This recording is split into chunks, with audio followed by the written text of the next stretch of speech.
ಹಣಕಾಸಿನ ಸಹಾಯವಿಲ್ಲದೆ ಸ್ವಂತ ದುಡ್ಡಿನಲ್ಲಿ ಸಮಾಜಕ್ಕಾಗಿ ಹೀಗೆ ಕೆಲಸ ಮಾಡ್ತಾ ಇರುವುದು ನಿಜಕ್ಕೂ ಶ್ಲಾಘನೀಯ.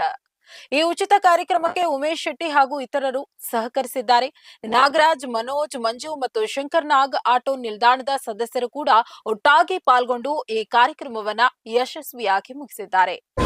ನಮಸ್ತೆ, ನಾನು ವಾಣಿ ಮಾತಾಡ್ತಾ ಇರೋದು, proprietor of Vani's purple matter slash launch ಕಡೆಯಿಂದ, ವಿಜಯನಗರ.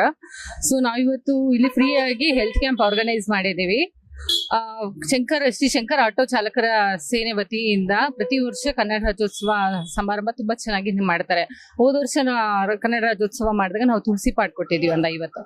ಈ ಸಲ ಏನಾದ್ರು ಸಮಥಿಂಗ್ ಯೂನಿಕ್ ಆಗಿ ಎಲ್ಲರಿಗೂ ಅನುಕೂಲ ಆಗೋಂಗ್ ಮಾಡಬೇಕು ಅಂತ ಯೋಚನೆ ಮಾಡಿ ನಾನು ನಮ್ಮ ಮನೆಯವರಿಬ್ರು ಸೇರಿ ಫ್ರೀ ಆಗಿ ಪ್ರತಿಯೊಬ್ಬರಿಗೂ ಹೆಲ್ತ್ ಬಗ್ಗೆ ಒಂದು ಅವೇರ್ನೆಸ್ ಅಂಡ್ ಫ್ರೀ ಆಗಿ ಹೆಲ್ತ್ ಕ್ಯಾಂಪಿಂಗ್ ಆಗ್ಲಿ. ಯಾಕಂದ್ರೆ ಇಲ್ಲಿ ಸುಮಾರು ಜನ ಕಾರ್ಮಿಕರು, BBMP ಅವರು, ಮತ್ತೆ ತುಂಬಾ ಇಲ್ಲಿ ಬಸ್ ಸ್ಟಾಪ್ ಇರೋದ್ರಿಂದ ತುಂಬಾ ಜನ ಓಡಾಡ್ತಾರೆ. ಸೊ ಪ್ರತಿಯೊಬ್ಬರಿಗೂ ಅನುಕೂಲ ಆಗಲಿ. ಯಾಕೆಂದ್ರೆ ಈಗ ತುಂಬಾ ಟೈಮ್ ನಮ್ಮ ಬಗ್ಗೆ ನಾವು ಕಾಳಜಿ ಕೊಟ್ಕೊಂಡು ಟೈಮ್ ಕೊಡೋಕೆ ಆಗೋದಿಲ್ಲ. ಸೊ ಹಾಗಾಗಿ ಒಂದು ಎಲ್ಲರಿಗೂ ಅನುಕೂಲ ಆಗ್ಲಿ ಅನ್ಬಿಟ್ಟು ಉಚಿತವಾಗಿ ಹೆಲ್ತ್ ಕ್ಯಾಂಪ್ ಆರ್ಗನೈಸ್ ಮಾಡಬೇಕು ಅಂತ ಪ್ಲಾನ್ ಮಾಡಿ 13 ವರ್ಷಗಳಿಂದ ನಿರಂತರವಾಗಿ ನಡೀತಾ ಇರುವ ಈ ಸಾಮಾಜಿಕ ಹಬ್ಬ ನಿಜವಾದ ಕನ್ನಡ ರಾಜ್ಯೋತ್ಸವದ ಆತ್ಮಕ್ಕೆ ಗೌರವ ಸಲ್ಲಿಸುತ್ತದೆ. ಇನ್ನಷ್ಟು ಸುದ್ದಿಗಳಿಗಾಗಿ ನೋಡ್ತಾ ಇರಿ ವಿವಿ ನ್ಯೂಸ್ ಕನ್ನಡ. ಇದು ಕನ್ನಡಿಗರ ಧ್ವನಿ.